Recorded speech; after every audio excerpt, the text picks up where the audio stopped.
Hello students, आज हम पढ़ेंगे गोलीय पृष्ठ पर अपवर्तन।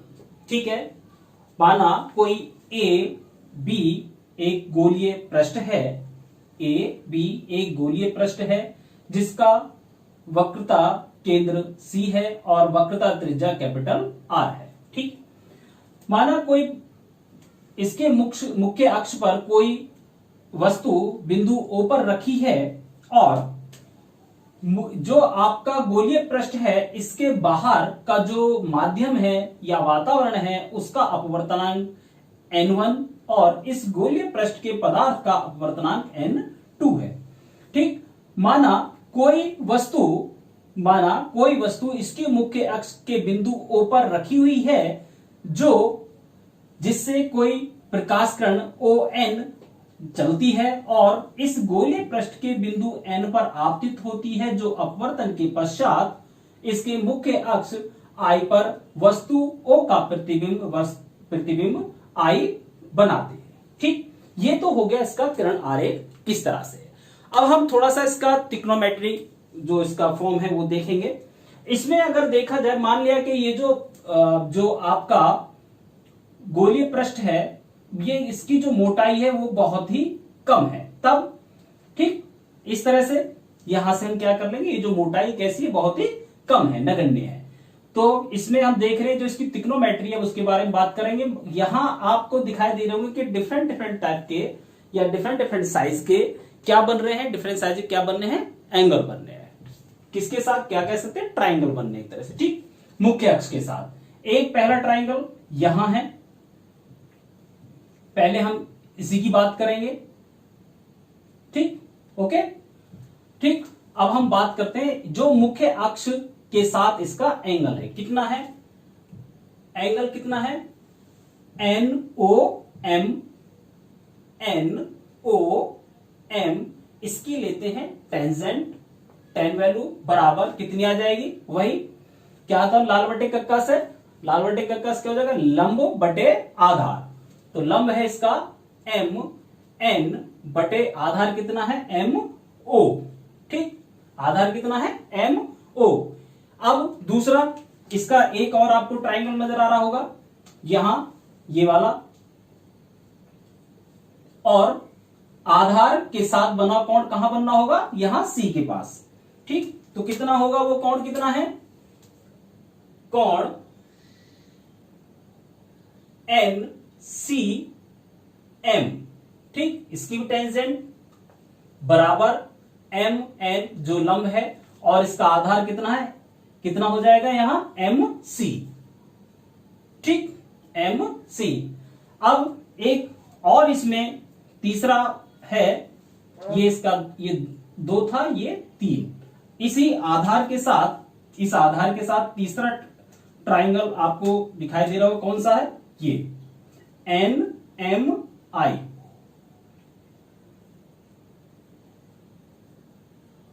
ठीक, ओके।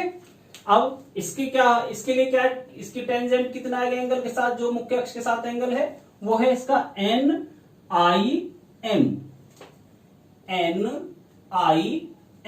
बराबर जो इसका लंब है, जो ये हमने माना है N या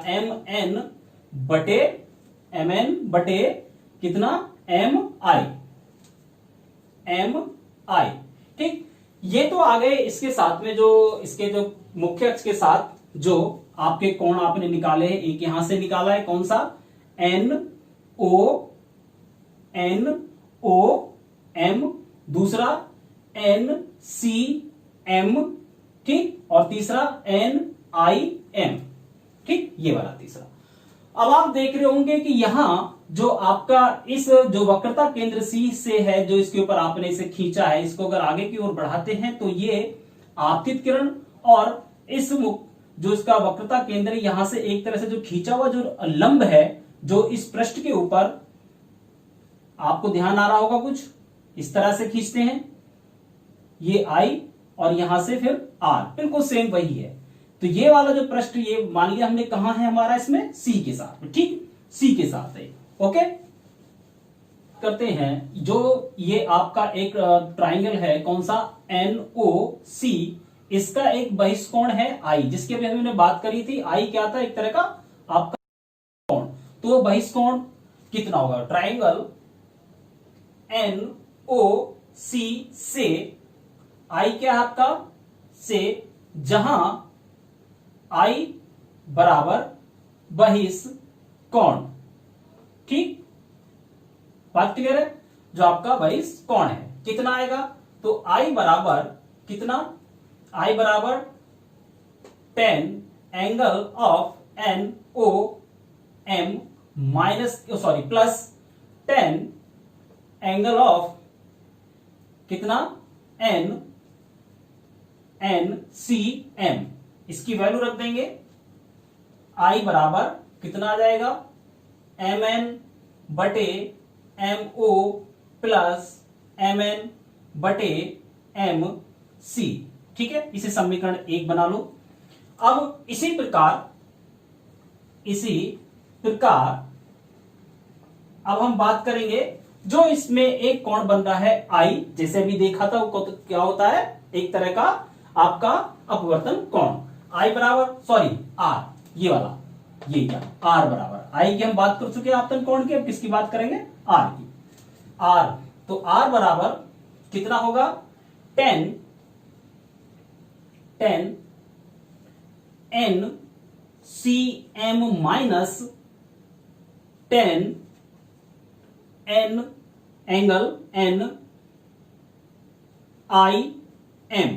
ठीक, ये वैल्यू उठा के इसमें रख देंगे तो कितनी आएंगी, इस लाइन को रफ कर लेते हैं, फर्स्ट लाइन को, कितना हो जाएगा, तो आर बराबर कितना आएगा, 10 सॉरी इसकी वैल्यू रख लेते हैं सीधा, एम एन बटे M C plus M N बटे एम आई, इसे बना देते हैं समीकरण 2। ठीक है, ध्यान रखने के लिए यहां अब आपके पास आई की वैल्यू आ गई। आई की वैल्यू कितनी थी, एम एन बटे M C plus sorry M O. ठीक, उसके बाद एम एन बटे एम सी, जिसे हमने समीकरण 1 ये वाली सीधी उठा के यहां रख दी है। ठीक है, अब हम बात करेंगे स्नेल के नियम की। स्नेल का नियम क्या कहता है, स्नेल के नियम से कि अगर कोई प्रकाश किरण किसी एक माध्यम से दूसरे माध्यम में प्रवेश कर रही है तो उस समय स्नेल का नियम क्या होगा, या दूसरे शब्दों में कि यहां जो अपवर्तनांक कैसे हैं, भिन्न भिन्न है, तब क्या होगा, n1 साइन आई बराबर n2 साइन आर। बात क्लियर है। अब मान लिया कि जो आई और जो आर हैं, अगर ये एंगल बहुत ही छोटे हो, बहुत ही अल्प हो, यदि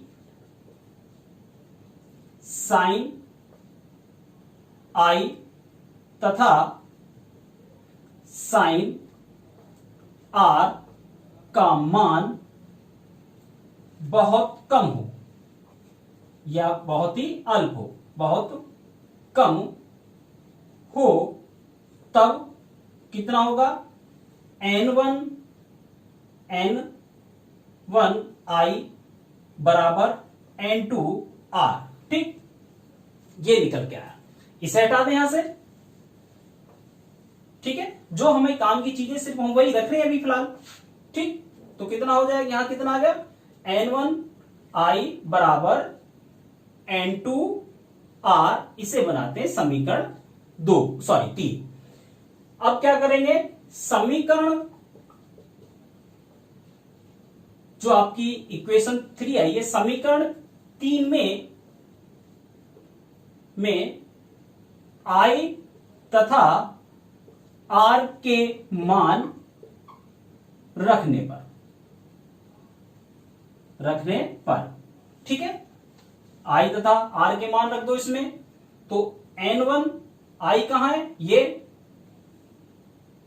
एम एन बटे M O plus M N बटे एम सी ब्रैकेट बंद बराबर एन टू, आर की वैल्यू यहां से रख देंगे एम एन बटे M C plus M N बटे एम आई। ठीक, इसमें एक चीज आपको कॉमन नजर आ रही होगी, क्या है वो? ये एम एम एम एम। ठीक है, क्या करा हमने? एम को क्या कर दिया, एक तरह से कॉमन लिया और बाहर निकाल लिया है। ठीक, बात क्लियर हो रही है मेरी बात? तो क्या बचेगा? N1 एक बटे एम ओ प्लस एक बटे एम ओ प्लस एक बटे एम सी बराबर N2 एक बटे एम सी प्लस, सॉरी ये तो माइनस में है, यहां वाला ये वैल्यू माइनस में है, यहां ये सब माइनस में है, माइनस एक बटे एम आई। ठीक, बात क्लियर है? अब इन वैल्यूज को क्या करेंगे हम, जो है दी हुई इनके ब्रैकेट को खोल लेंगे। तो N1 बटे एम ओ, आप शॉर्ट में भी कर सकते हैं, ऐसा नहीं है कि बिल्कुल ऐसा ही करें। ठीक है, तो N2 बटे इसकी वैल्यू आ जाएगी यहां एम सी माइनस N2 बटे इसकी वैल्यू आ जाएगी कितनी, एम आई। ठीक, एम आई, इसे मिटा दे सभी, ये मिटा दिया है। इसके बाद N1 एम ओ इसे इधर ले आएंगे प्लस N2 बटे एम आई बराबर N2 एम सी, इधर जाने के बाद ये किस हो जाएगा, माइनस N1 बटे एम सी। ठीक, बात क्लियर हो गई?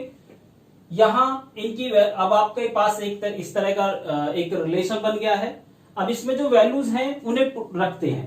वैल्यूज किस तरह से, जो या फिर एक कॉमन ले लो यहां से अगर तुम्हें लग रहा है, तो N1 बटे एम ओ प्लस N2 बटे एम आई बराबर N2 माइनस N1 बटे एम सी। ठीक, ये अब आपके पास जो आपका जो किरण आरेख है वहां से वैल्यू रख के देखेंगे। अब हम बात करेंगे एम ओ। ठीक है, तो एम ओ क्या है, यहां से देखें एम ओ। एम ओ क्या होगा? एम ओ है कि जो वस्तु है और जो जहां जिस बिंदु पर जाकर ये गोलीय पृष्ठ के जिस बिंदु से ये मुख्य अक्ष होकर आ रहा है, यानी कि जो उसका ध्रुव है, वहां उन दोनों के बीच की दूरी, यानी कि माध्यम और वस्तु के बीच की दूरी, तो किससे प्रदर्शित करते हैं, u। ठीक, अब दूसरा क्या है, एम आई। एम आई कहां है, ये वाला। ठीक, ये क्या है, ये है ध्रुव तथा आपका जो वस्तु है उसके बीच की दूरी, इसे प्रदर्शित करते हैं v से। ठीक है, बात क्लियर है, बात समझ आ रही है? ठीक, अब आप थोड़ा सा इसमें एक देखेंगे, अभी देखते हैं उसे। तो ये आ जाएगा आपका एम आई बराबर कितना था, v। ओके, बात क्लियर है? एम आई बराबर v, और इसी तरह से क्या कर लेंगे, एम सी बराबर r। ठीक, अब यहां थोड़ा सा हमें देखना पड़ेगा कि भाई जो हमारी ज्यामिति विधि है, जिनसे हम इनके चिन्ह के साथ जब इन्हें प्रदर्शित करते हैं कि कब धनात्मक लेना और किस स्थिति में से ऋणात्मक लेना है, तो ये हमें पता होना चाहिए कि जब हम प्रकाश के किरण की दिशा में ही दूरियों को जब हम मापते हैं तो वो हमेशा धन चिन्ह के साथ आती हैं, और जब विपरीत माप रहे होते हैं तो वो ऋण चिन्ह के साथ में। हम यहाँ क्या निकाल रहे हैं, एम ओ, यानी कि इस तरह से हम क्या कर रहे हैं, ऋणात्मक दिशा में से माप रहे हैं। बात क्लियर हो गई? इसी तरह से v उसी दिशा में जा रहा है, यहीं से सीधा उसी दिशा में माप रहे हैं, तो ये प्लस में हो जाएगी, और एम सी भी किस में हो जाएगी, ये प्लस में रहेगी। ठीक है, तो अब इन वैल्यूज को हम क्या कर लेंगे, यहां रख देंगे। इन वैल्यू को रखने के बाद क्या करेंगे, ठीक, इन वैल्यूज को रखो इस फॉर्मूले में।